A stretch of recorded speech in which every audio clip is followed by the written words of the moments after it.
Yo, what is up guys, Grim here, and in today's video we're going to be going over the details of the Path of Exile economy, why things are priced the way they are, why your items aren't selling or why they're flying off the shelf, and pretty much how to come up with any currency making strategy which will be profitable guaranteed ever. So without further ado, let's get into it. So the first thing you guys need to understand is of course the basics. So the basic principle of the Path of Exile economy is that absolutely everything that is ever dropped and sold is going to be funneled into somebody's character somewhere, somehow. So all of these items I am wearing right now on my character originated in some form across the economy, whether that's an Awaken Orb, a Maven Orb, you know, the set to get into Maven, you know, the Guardians which generated the set of the Maven, all this kind of stuff like that is all interconnected, and it all ends up back on somebody's character or consumed in some sort of crafting process. That's the way it is, and that's how it'll always be, as this is the golden rule of the economy.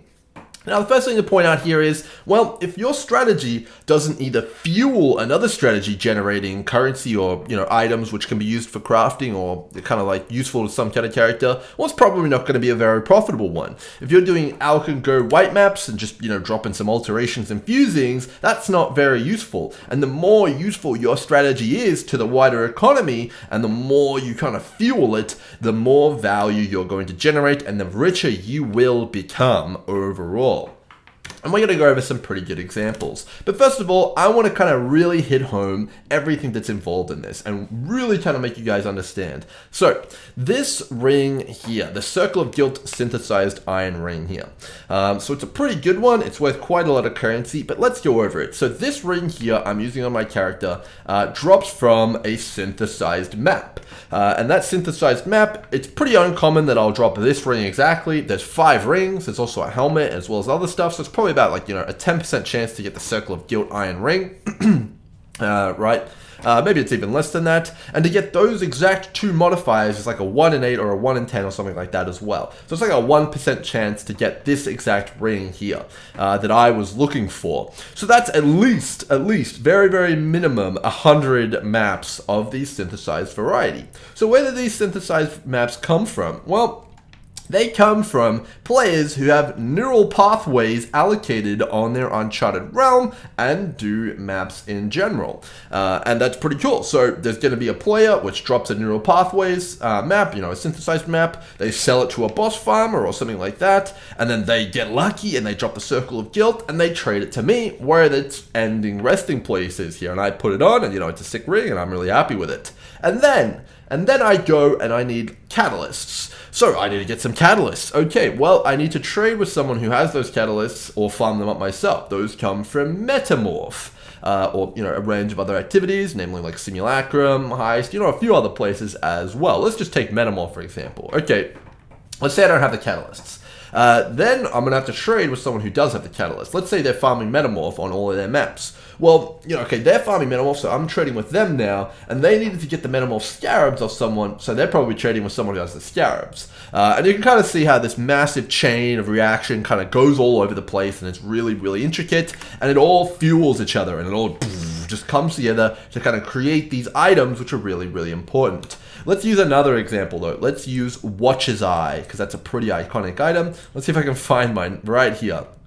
Okay, so the Watcher's Eye, I'm using a 2 mod one here, but let's use 3 mod because it's a much more interesting example. Okay, the Watcher's Eye. So the Watcher's Eye is a pretty unique item. It drops only off of Uber Elder if you want to get the 3 mod one, and that's a fight which has a lot of daisy chain effect kind of down the line. So in order to access Uber Elder, you're going to need 4 fragments from both Elder himself and Shaper, the Uber Elder fragments here. Now these fragments drop, I think it's 100% of the time. Yeah, it is 100% of the time, and it's 50% of each. So you need to kill at least 2 Shapers and at least 2 Elders minimum. Okay, So in order to do that though, and in order to acquire those fragments, you're going to need actually the full sets of Elder and Shaper as well. Of course, and you need tons of those sets, so you need at least 2 sets of Shaper and at least 2 sets of Elder. And in order to acquire those, you're going to need the Guardian maps, which then drop those fragments. So you're going to need 8 of each of the Guardians, and you can see how it kind of goes down the line. And then of course those Guardian maps are dropped from traditional mappers off of their map bosses if they've got obviously Awakening level as well as Remnants of the Past allocated. And you can kind of see this big daisy chain all the way down the line, which kind of fuels just one item dropping, just the Watcher's Eye. And it's like tons of people. So what do we got? We got the Uber Elder farmers, we got the Shaper farmers, we got the Elder farmers, and we got the Guardian farmers, and then we also have the map farmers, all funneling into creation of Watcher's Eyes. And you can kind of slot yourself in anywhere along that line, and you will be valuable, and you will generate value for the economy, all due to the fact that Watcher's Eyes are a chase item. So you could, for example, farm the Guardian maps, you could farm the Elder, you could farm the Shaper, you could farm the Uber Elder. All of these are valuable. And they will all generate items which people want to use on their character. Let's use another example. Let's use Maven. So Maven is a bit different to Elder. She doesn't actually drop a chase unique. She in fact drops a crafting item, the Maven Orb. The Maven Orb is incredibly valuable. It's used in all high-end crafts. Unconditionally, all high-end crafts are going to want to use this with the exception of fractured and synthesized items, but those are they're like the exception on the rule. And that's very valuable. So every character is going to want at least an item off of Maven to kind of craft up their best in slot influenced item, which is pretty cool. Now, the cool thing about the Maven is that she also has that daisy chain effect. It's so masterful how the way that this was all constructed. But Maven, obviously you need a Maven's Writ in order to access her, which is a key similar to the Uber Elder set. Now this Maven Writ, you need to acquire it by doing any endgame invitation, and you drop the fragments. So you can do the Breach invitation, you can do the Guardian invitation, you can do all these things, and they all feed into Maven farming, which obviously gives you the crafting material. And you can see, I can go through the process again, but you understand that's kind of how it all goes, and that's kind of where all of the benefit comes from, which is pretty damn cool. Even with the new Uber content and the Chase Uniques, that all has a daisy chain effect as well, masterfully crafted, and you kind of get the idea that everything is interconnected, everything feeds into each other, and it's really, really cool how it all happens. And it's all a matter of supply and demand. So when you're looking at stuff like catalysts, the rarer catalysts are obviously much more valuable. If you take a prismatic catalyst, for example, these are worth in bulk at least 6 chaos each. A lot of the times, yep, 6 chaos. So this guy's selling a bit cheap. But yeah, 6 chaos. That's because it's rarer, but also more useful. And you need 20 of these things to even quality up one of your rings. Again, similar situation. We got golden oils, which I don't actually have any of right now. Golden oils, if you want to allocate some of the better nodes on the tree, like Whispers of Doom, you need golden oils. Where do they come from? They come from Blight and Blighted map farmers, and they generate value that way. So that's why the golden oils are expensive. And you can see that all of it does come back to characters, gearing up the characters, and kind of providing value to someone, somewhere, somehow. Okay, and that's going to be the underlying lesson here. So whenever you're looking at a strategy, whether that's doing, like Harbinger farming or anything like that, you need to understand what you're generating and kind of where it's going and how that's going to be valuable to somebody. And that's why there's a few things which are always going to be profitable, like boss farming or fueling the boss farmers, and some other things are a whole lot more volatile. For example, like Legion farming emblems. That's a whole lot more volatile because, yeah, there's some raw currency drops in there, like Exalted Orbs, which will always be valuable, but a lot of that is revolving around, the price of uniques, but also the price of XP carries. This has been it's a little bit different now because of obviously the introduction of Chase Uniques, but that is definitely a fact of the matter. Obviously Heist as well, it dropped a whole bunch of things like Tempering Orbs. That's a lot of value to somebody somewhere. So if you can kind of tap into that, you can make a lot of currency there, which is pretty interesting. Okay, so the next point I wanted to cover is how to identify the actual juice. The juice. How do you identify the juice? Well, that's going to be based on the meta. Any sort of meta at the time. As I mentioned, everything lies in the builds that people are playing and understanding what those builds are and how to cater to that. And whether you can supply those builds is going to dictate how effective you are at going to be making currency and, the prices of things in the economy. Okay, let's say that you're a crafter, and you're going to be in the most powerful position of all in the PoE economy, but you've also got the most difficult job. Your job as a crafter is to create items for the builds that people want to play. Now, if you're making items which people, aren't going to be interested in buying, they have there's no demand for, of course, no one's going to buy them. If no one's playing Energy Shield and you're sitting there making Energy Shield items, well, it's not going to be very good, is it? But if you're sitting there making items which are flying off the shelf because people have massive demand for and no one else is making them, you're going to make an absolute killing.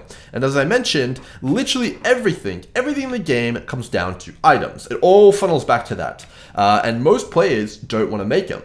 And if you're kind of the gateway, the kind of filter which all things in the massive chain of Path of Exile has to go through, you get to dictate the price. You get to make the most money, and you will be rich. That's why crafters are always the most rich, because they're at the very end of the chain. No one wants to do it, and they get to actually pick the end selling price. It's actually absurd how expensive and kind of lucrative that is. But the first thing everyone needs to understand is what people are looking for from their items. So your best friend is going to be poe.ninja in this case. So of course we can take a look here. This isn't a perfect representation because it shows what people are playing right now, and what people are playing right now doesn't necessarily reflect what they're buying right now, because maybe there's like a cool new build which has just come out, and everyone's like, whoa, I really want to make that build, but I can't get the items yet, I'm still grinding up currency. Well, you should be making items for that cool new build, and you should be grinding materials to fund that new build, like push it down the chain, and you should be doing that instead. But we're kind of gonna go with the basics here, and we're kind of gonna look at what the builds are right now. Okay, so I think a lot of people are looking into the lightning strike side of things right now. People really like that lightning strike raider. You can see there's a ton of people here who are having a lot of success with it, popularized by the streamer Crouching Tuna. Let's take a look at some of the lightning strike gear and kind of really take a look and kind of hone in and understand what some of the items people are using here are. It's a good idea to pick up quite a few profiles, because lots of people have different ideas, but there's generally a few kind of commonly accepted things that all these builds are going to want to be using, and if you can acquire the materials to help the crafters make that, or if you can craft it yourself, you're going to be in business here.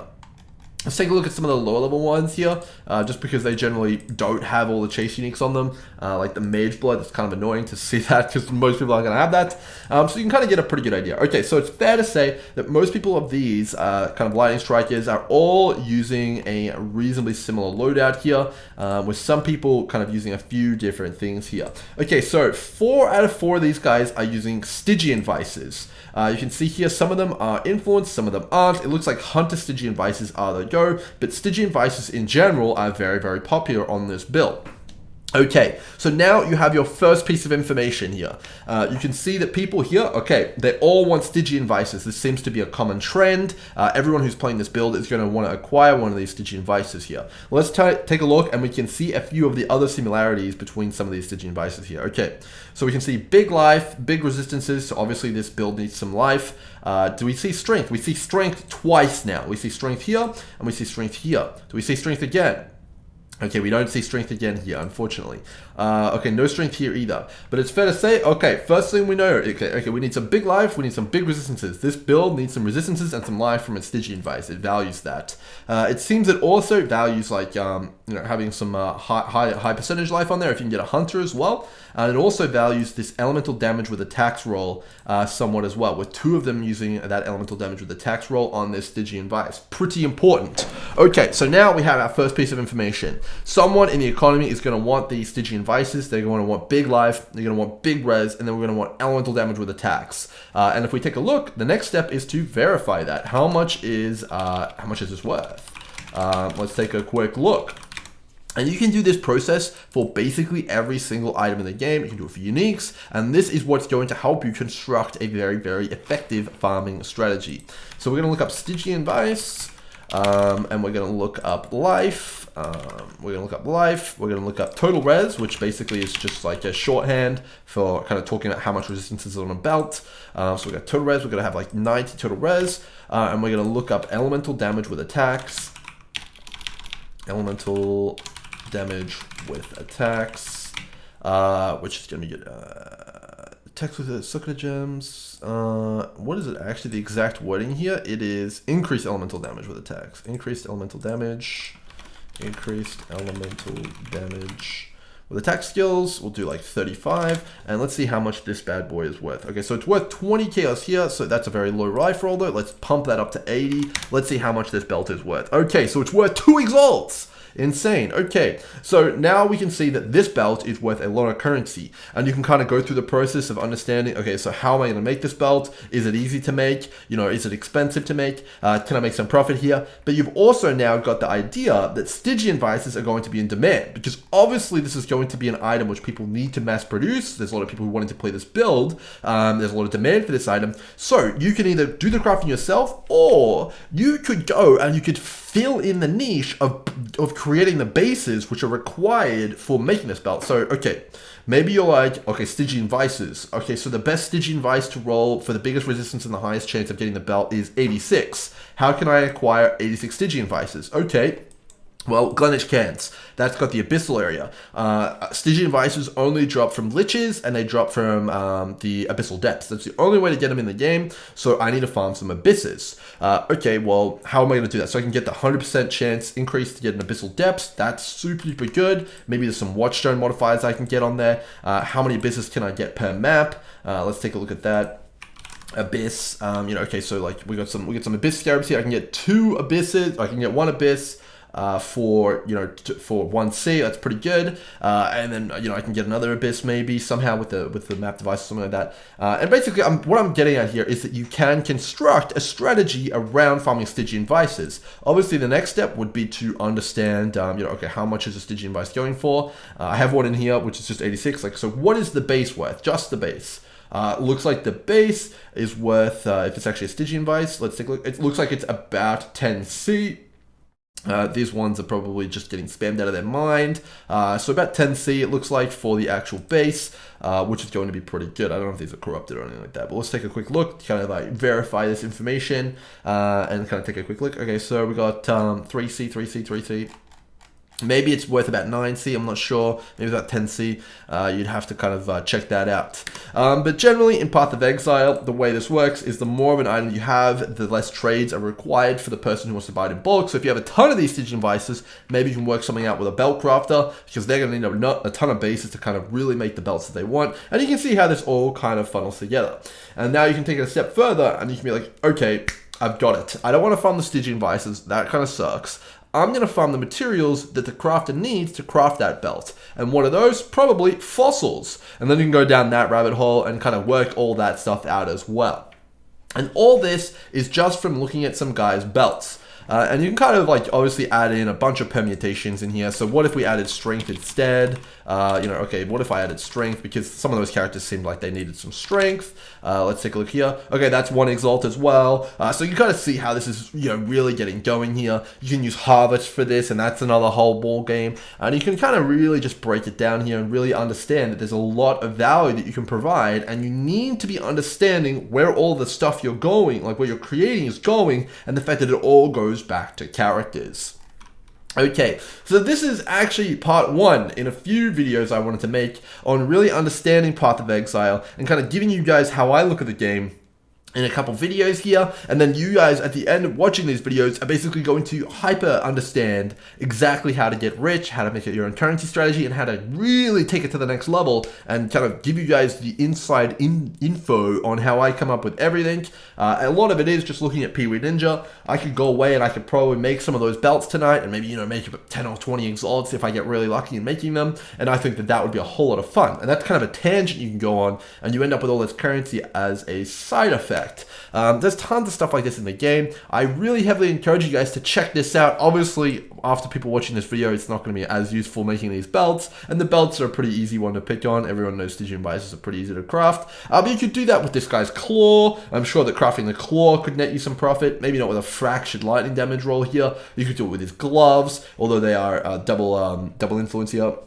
which there's quite a lot more to kind of factor into there. You can craft assassin's mark rings quite easily, but the key really is understanding what people want and what people want when, and kind of feeding into that loop somehow, whether or not it's boss drops, whether anything, stuff like that. It's all very, very relevant and very, very important. If you like this video and you want to see the next one in the series where I'm going to talk about how you can kind of really nut out, like a really profitable strategy, and you want some tips on that and how I go about identifying the profitability of stuff, make sure you like, make sure you subscribe, leave me a comment saying you want it, and I'll make sure I make that. Hope you guys enjoyed this intro video to the Path of Exile economy and kind of why it's so important and why it's so relevant, and hopefully I taught you guys something new. I'll see you guys in the next one. Cheers.